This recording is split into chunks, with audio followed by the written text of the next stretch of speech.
ఓం నమో వెంకటేశాయ.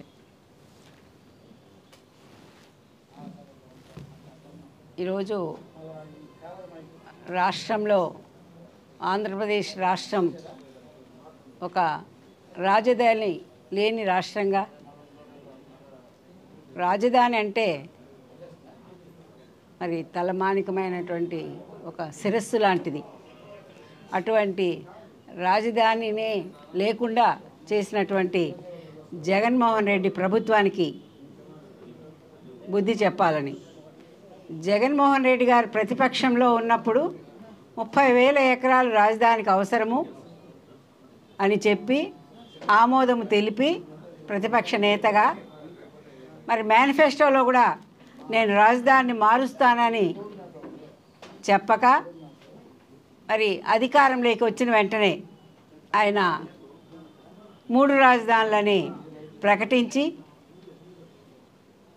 అధికార వికేంద్రీకరణ అనే ఒక మాయ మాటలతో ప్రజల్ని మోసపుచ్చి మరి ఇప్పటి వరకు కూడా 3 రాజధానుల్లో ఏ ఒక్క రాజధానికి కూడా శంకుస్థాపన చేసిన పాపాన పోలేదు.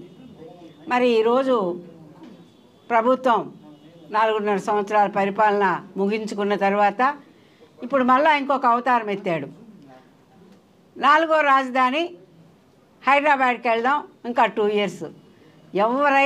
ఎవరైనా చిన్న పిల్లగాడైనా మతుండే వాళ్ళు మాట్లాడేటువంటి మాటలు అయితే కానే కాదు.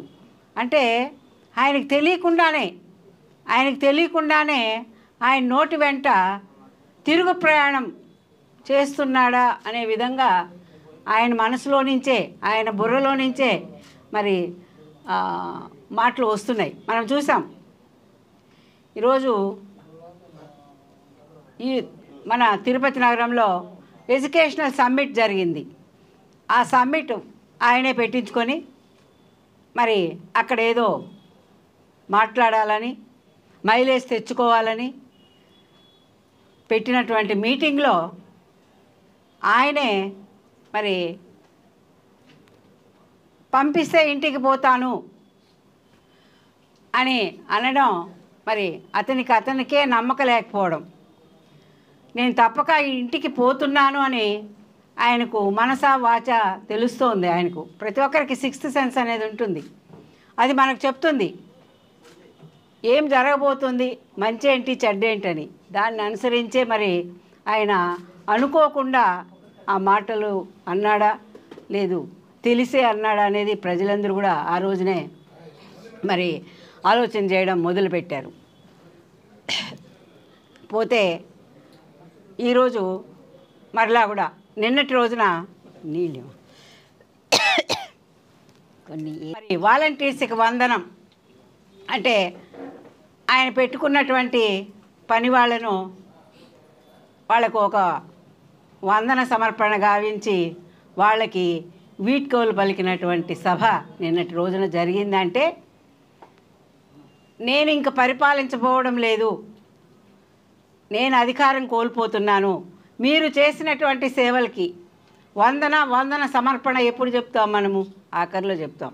ఆ విధంగా ఆయనే మరి వందన సమర్పణ నిన్న ఆ వాలంటీర్ల సభలో పలకడం జరిగింది. అంటే ఇవన్నీ కూడా ఆయనే పలుకుతున్నాడు. అంటే ఆయనకు తెలుస్తోంది ఏంటి జరగబోతోంది. మనం చేసినటువంటి ఈ విధ్వంస పాలనకి ప్రజలే ప్రతి ఒక్కరు కూడా ఈ రోజున స్టార్ క్యాంపెయిన్లై నన్ను ఇంటికి పంపుతారా అనే ఒక నమ్మకం అయితే ఆయనకు వచ్చింది. ఆ నమ్మకాన్ని పెట్టుకొనే ఆయన అలాంటి మాటలన్నీ కూడా మాట్లాడుతున్నారు. పోతే ఈ రోజున మనము మన రాజధాని గురించి మాట్లాడుకోవాల్సిన అవసరం ఉంది. దానివలన ఆ రాష్ట్రమంతా అభివృద్ధి చెందుతుంది. ఉదాహరణకి ఈరోజు హైదరాబాద్ ఉంది. తెలంగాణ అంతటికీ తలమానికమైనటువంటి హైదరాబాదు ఈరోజు అభివృద్ధి చెందింది కాబట్టి దేశమంతా కూడా హైదరాబాద్ వైపు చూస్తుంది.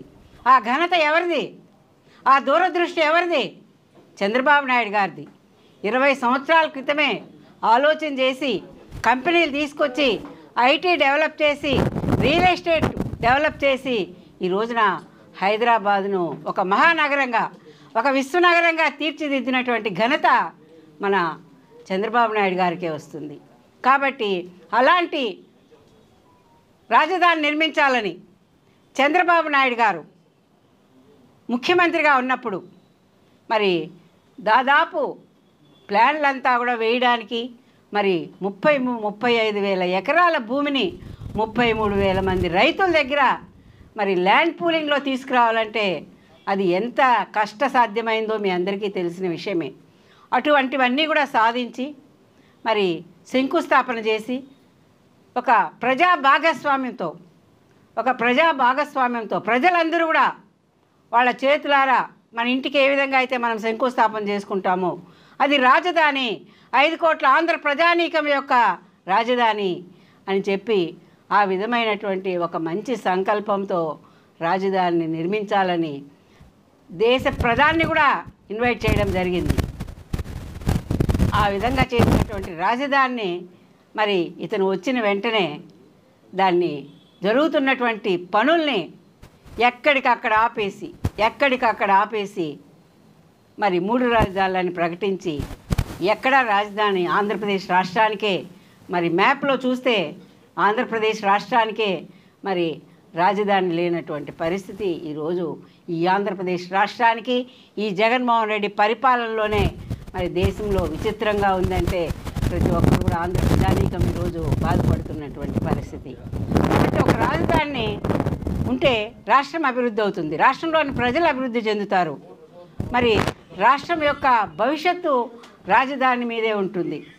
ఆ విధంగా face is the index of man, అంటే ముఖం చూసిన వెంటనే అతని గుణగణాలు మనం చెప్పుకోవచ్చు. ఆ విధంగా రాజధానిని చూసిన వెంటనే ఆ రాష్ట్రం యొక్క పరిస్థితులను కూడా మనం అందరము తెలుసుకోవచ్చు.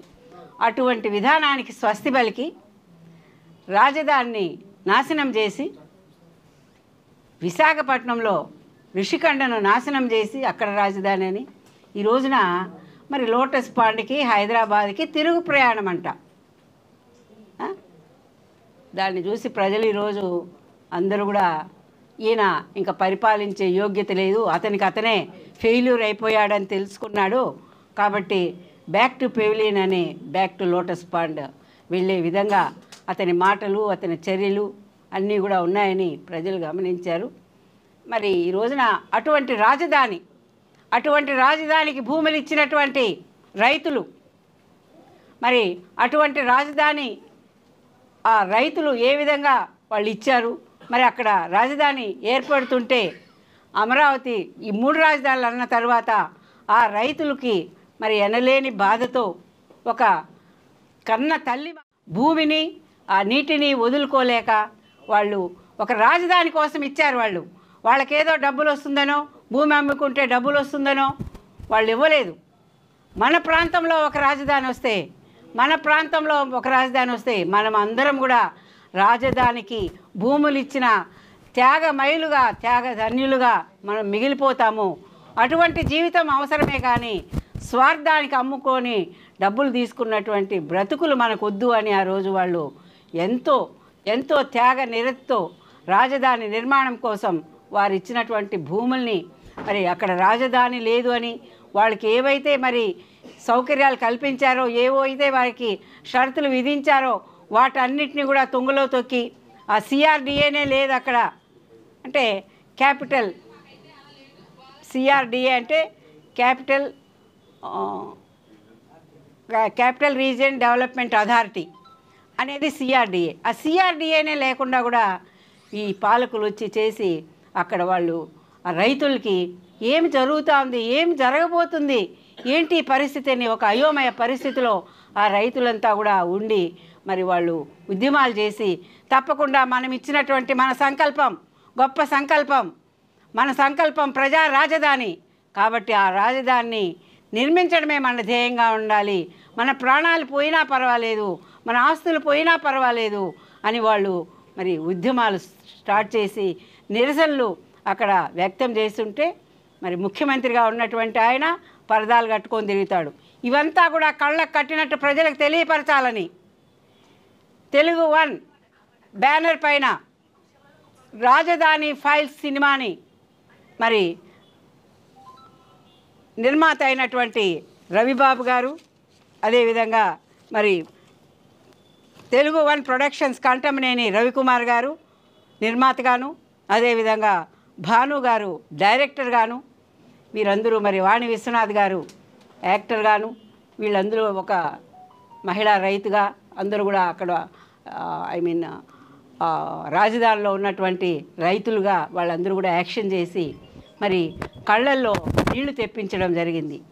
అక్కడ ఆ రైతులను పెట్టినటువంటి కష్టాలు, ఆ రైతులు పడినటువంటి బాధలు, మరి న్యాయస్థానం టు దేవస్థానం అని చేసినటువంటి మహాపాదయాత్ర, ఇవన్నీ కూడా ప్రజలందరూ చూశారు వాళ్ళ కష్టాలని.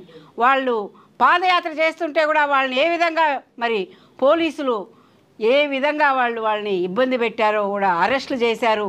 మరి ఎక్కడైనా ప్రైవేటు పొలాల్లో వాళ్ళు పడుకుంటే అక్కడంతా జేసీబీలు పెట్టి దున్నేశారు, ఎవరి పొలమైనా పర్వాలేదు, వాళ్ళంతా నీళ్లు కొట్టేశారు. ఈ విధంగా మరి వాళ్ళని ఎనలేని కష్టాలు పెట్టినటువంటి ఈ ప్రభుత్వం ఈ రాజధాని లేకుండా ఎలా ఉండాలి అని వాళ్ళంతా కూడా ఏ విధంగా బాధపడ్డారో వాటన్నిటిని కూడా మరి ఈ రాజధాని ఫైల్స్ అనే సినిమాలో ప్రజలందరికీ కూడా కళ్ళకు కట్టినట్టుగా, that is a real cinema, అదేదో కల్పితం కాదు, రాసినటువంటి కథను రూపకల్పన చేసింది కాదు, అది రియల్గా మన ఆంధ్రప్రదేశ్ రాష్ట్రంలో, మన రాజధాని ప్రాంతంలో, మన ఆంధ్రప్రదేశ్ రాష్ట్రం అంతా కూడా వాళ్ళు పడినటువంటి కష్టాలు ఒక రూపకల్పన చేసి మరి కళ్ళకు కట్టినట్టు చూపించినటువంటి సినిమా, గొప్ప సినిమా రాజధాని ఫైల్స్ 1. కాబట్టి అటువంటి సినిమా ఈరోజు ప్రజలందరూ కూడా చూసి రైతుల కష్టాలకు మరి సానుభూతి తెలుపుతూ వాళ్ళ బాధల్లో కూడా మనం కూడా మరి పాలు పంచుకోవాలి, ఎంతటి త్యాగం చేశారు వాళ్ళని ఈ రోజున ప్రజలందరూ కూడా వారితో పాటుగా బాధపడుతుంటే ఆ సినిమాను చూస్తే మరి ఆయనకు ఏం బాధ అనిపించిందో తెలియదు జగన్మోహన్ రెడ్డి. ఏదన్నా సినిమా థియేటర్ల మీద జులుం సాగించాలంటే రెవెన్యూ విభాగం రావాలా, వాళ్ళు వచ్చి అక్కడ ఏమైనా మరి అవకతవకలు జరుగుతున్నా, ఎలా మరి ప్రదర్శించరా అనేటువంటి సినిమాలు ఏమన్నా వేస్తున్నా ఇలాంటివన్నీ వాళ్ళు అడ్డుకోవడానికి వాళ్ళకి హక్కు ఉంది. కానీ ఈరోజు జరుగుతున్నది ఏంటి? మన తిరుపతి నగరమే తీసుకుందాం, రాష్ట్ర వ్యాప్తంగా కూడా అలాగే మరి థియేటర్లేకి సొంతంగా పోలీసులే వెళ్ళి, మన తిరుపతిలో అయితే జైసాం థియేటర్, అదేవిధంగా వేల్రామ్స్ థియేటర్, 2 జంట థియేటర్లో కూడా ఈ సినిమా ప్రదర్శింపబడుతుంటే పోలీసులు, రెవెన్యూ వాళ్ళు కాదు, పోలీసులు వచ్చి ఆఖరికి అక్కడ ఎక్కడి నుంచి అయితే ప్రొజెక్ట్ చేస్తారో ఆ ప్రొజెక్టర్ దగ్గరికే వెళ్ళి ప్రొజెక్టర్ని మరి ధ్వంసం చేయడానికి చూసినటువంటి ఈ పోలీసుల్ని ఏమనాలి? ఇంకా కూడా వాళ్ళకి మరి వివిధ రకాలుగా ఈరోజు తిరుపతి నగరంలోనే దాదాపు ఐఏఎస్ కాడి నుంచి, ఎస్పీ కాడి నుంచి, సిఐఎల్ కాడి నుంచి, ఎస్ఐఎల్ కాడి నుంచి, కానిస్టేబుల్స్ వరకు కూడా ఈరోజు సస్పెండ్ అయ్యారు. అంటే వాళ్ళు చేయరానటువంటి పనులు, వాళ్ళు చేయకూడనటువంటి పనులు, ఎవరో పాలకులు చెప్తే చేసినటువంటి పనులకే ఈరోజు వాళ్ళు శిక్ష అనుభవిస్తున్నారు.